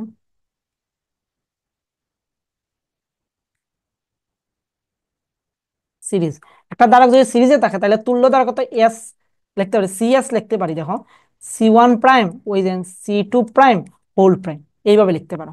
ওই যে ধারকের কনসেপ্ট আর রোধের কনসেপ্ট পরস্পর বিপরীত। ধারকের ক্ষেত্রে যেরকম আমাদের তুল্য ধারকের এই ফর্মুলা হয় শ্রেণীর ক্ষেত্রে, রোধের ক্ষেত্রে হয় প্লাস দিয়ে, আর রোধের ক্ষেত্রে যেটা সমান্তরাল কনসেপ্ট হয়, ধারকের ক্ষেত্রে সেটা শ্রেণীতে হয়। তাহলে এখন দেখো C1 এবং C3 বলছে না, এই যে প্রথমটা আর তৃতীয়টা বলছে না আমাদের কি কিসে আছে, প্রথমটা আর তৃতীয়টা আমাদের বলছে শ্রেণীতে আছে। তার মানে এখানে C2-র জায়গায় হবে C3। তার মানে এইটা হবে যে 5 inverse 1 plus 1 inverse 1 whole inverse 1। তার মানে এইটার রেজাল্ট আসবে কত, যে 5 ইনভার্স 1 1 ইনভার্স 1, এইটার রেজাল্ট আসবে তোমার হইলো 5/6। এটা পাইছো সিরিজের ক্ষেত্রে। এবং তৃতীয়টার সাথে কিভাবে আছে, তোমার সমান্তরাল আছে, অর্থাৎ দ্বিতীয়টির সাথে সমান্তরাল আছে এখানে দ্বিতীয়টির সাথে। তার মানে তোমার এখন তুল্য দ্বারা করতে, অর্থাৎ সি পি সমান্তরাল থাকলে হয় যোগফল সিএস প্লাস C2। তাহলে সিএস সমান তুমি কত পাইছো, 5/6, আর C2 সমান দেওয়া আছে কত আমাদের 10। তার মানে আলটিমেটলি হইলো 65/6 মাইক্রোফ্যারাডে, 65/6 মাইক্রোফ্যারাডে। তো একটু জানাবা যে এটা বুঝছো কিনা, বা তুমি চাইলে এটাকে লিখতে পারো 10.83 মাইক্রোফ্যারাডে। একটু জানাবা যে 23 নং প্রশ্নটা তোমরা বুঝছো কিনা, না বুঝলে প্রশ্ন করতে পারো, কমেন্টে প্রশ্নটা রেখে দিতে পারো, চেষ্টা করবো বুঝানো। ওকে। 24, 24-এ বলছে কি, এই 24 প্রশ্নটা তোমরা অনেকবার দেখছো, এইচএসসি এমসিকিউ তো আসছে। সো এটা পারা কথা। একটি তরঙ্গের কি বলছে, তরঙ্গ তো এখানে গ একটা হবে, একটি তরঙ্গের দুইটা বিন্দুর মধ্যে দশা পার্থক্য দেয়া আছে, আমাদের দশা পার্থক্য দেয়া আছে 2π/8, এবং বিন্দুদের পথ পার্থক্য কত। তাহলে আমরা জানি কি দশা পার্থক্য সমান, আমরা তো জানি কি দশা পার্থক্য সমান জানি কি 2π/ডেল্টা ইন্টু পথ পার্থক্য, 2π/λ ইন্টু পথ পার্থক্য, পথ পার্থক্য। দশা পার্থক্য সমান আমরা এইটা জানি। তাহলে আমরা বের করার কথা বলছে পথ পার্থক্য, তার মানে দশা পার্থক্য কত দেওয়া আছে আমাদের, π/8। আর এইটা তো আমাদের ফর্মুলা 2π/, আমরা ইনটু আমাদের পথ পার্থক্যকে এক্স দ্বারা প্রকাশ করা হয়। তাহলে এই পাই ক্যান্সেল আউট, কারণ আর গুণন করে ফেলো। আর গুণন করলে এক্স সমান, তাহলে তুমি লিখতে পারো যে আর গুণন করলে আমরা এক্স সমান, তাহলে কি লিখতে পারি, আর গুণন করলে আমরা এক্স সমান তাহলে লিখতে পারি, দেখো যে ল্যামডা বাই 8, ল্যামডা বাই 8। তার মানে আমাদের পথ পার্থক্য হবে ল্যামডা বাই 8। হোপফুলি এটা বুঝতে পারছি। ওকে ফাইন, 24 শেষ। এখন আসো আমাদের 25। 25-এ কি বলছে যে বাতাসের সাপেক্ষে পানির প্রতিসরাঙ্ক দেওয়া আছে এতটুকু, এবং পানিতে আলোর গতিবেগ দেওয়া আছে এইটা, বাতাসে আলোর গতিবেগ কত। এইটা তোমাদের শর্ট সিলেবাসের বাইরের টপিকস, সেটা আসছে আমাদের ষষ্ঠ অধ্যায় থেকে, সেকেন্ড পেপারের ষষ্ঠ অধ্যায়। তো বই এই টপিকসটা আহামরি কঠিন না, কারণ তোমরা 9-10-এ প্রতিসরাঙ্ক অধ্যায়ে পড়ছো এটা। তো চলো এইটা আমরা এখন ট্রাই করি সলভ করার। তো এইটা দেখো, প্রতিসরাঙ্কের কনসেপ্ট দিয়ে আমি একটু ডিটেলসে বুঝিয়ে দিই।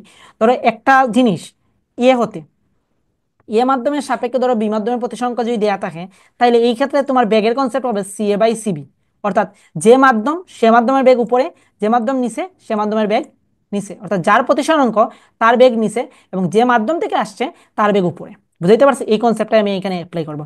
তাহলে বায়ুর সাপেক্ষে তোমার পানি বলছে না, তাহলে বায়ুর হইলো তোমার মিউ ডাব্লিউ সমান দেয়া আছে তো তোমার 1.33 সমান আমি লিখতে পারি কি C A by C W. এখন তো পানিতে বেগ দেওয়া আছে না, পানিতে বেগ দেওয়া আছে এতটুকু, তাহলে বাতাসে বেগ কত, এটা তুমি যদি চাও তাহলে তুমি মুখস্থ বেলেও বসাইতে পারতা 3 × 10⁻8 ms/1, তাইলেও তুমি কিন্তু মার্কটা পেয়ে যাইতা। তবু আমরা ফর্মুলা ওয়াইজ দেখি।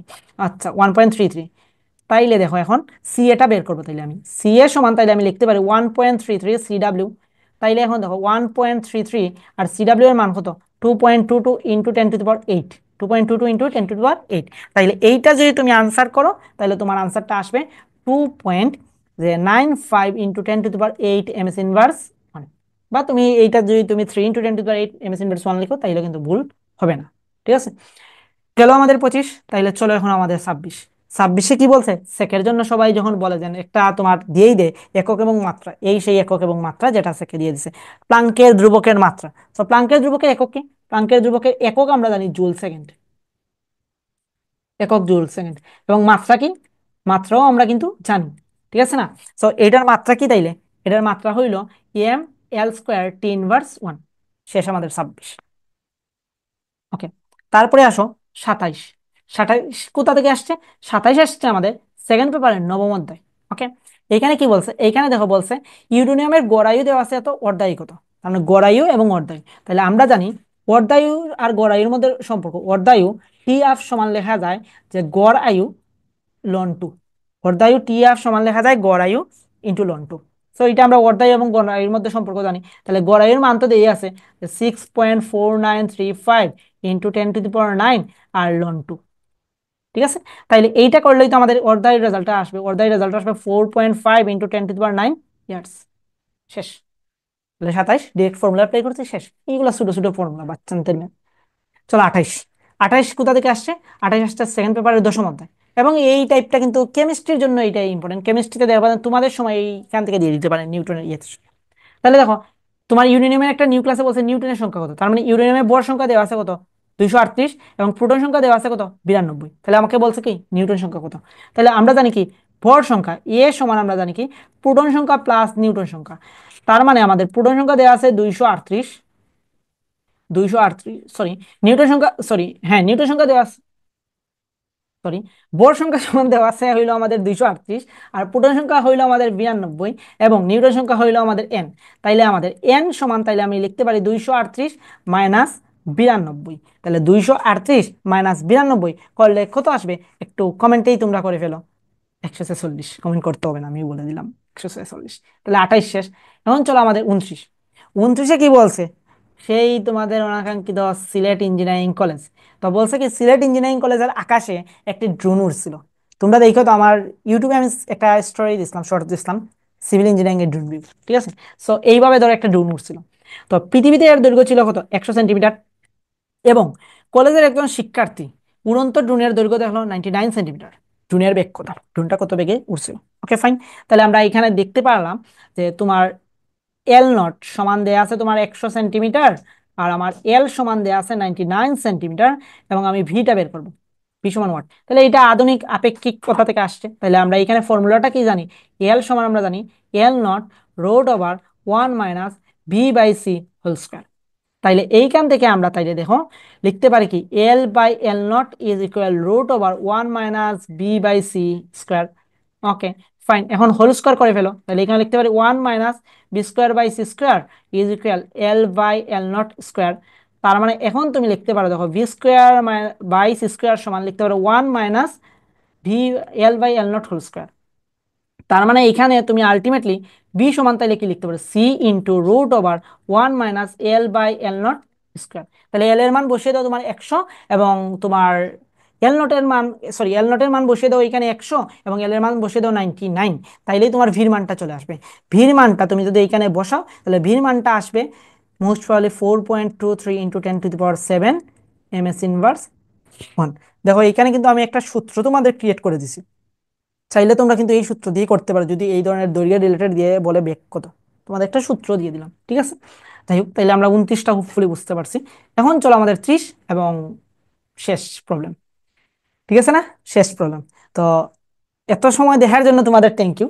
আর তোমরা যদি সম্ভব হয় তাইলে তোমরা আমার গ্রুপে আর কি, লার্ন উইথ বিপ্লব, এই যে গ্রুপ আছে আমাদের পাবলিক গ্রুপ, এই গ্রুপে কাইন্ডলি এই ক্লাসটা নোট যদি করে থাকো, নোট করে নোটটা সাবমিট করে দিলে খুবই খুশি হব। এবং আমার পরীক্ষাটা 28শে মে শেষ হবে, তখন আমি তোমাদের 20-21-এর সলভগুলো দেওয়ার ট্রাই করবো, 20-21-এর সলভগুলো, ঠিক আছে। হোপফুলি সেকেন্ড ফ্রিতেই দিব এইগুলো, পেইডে না, ফ্রিতেই দিব, সমস্যা নেই এইগুলা যেভাবে দিচ্ছি।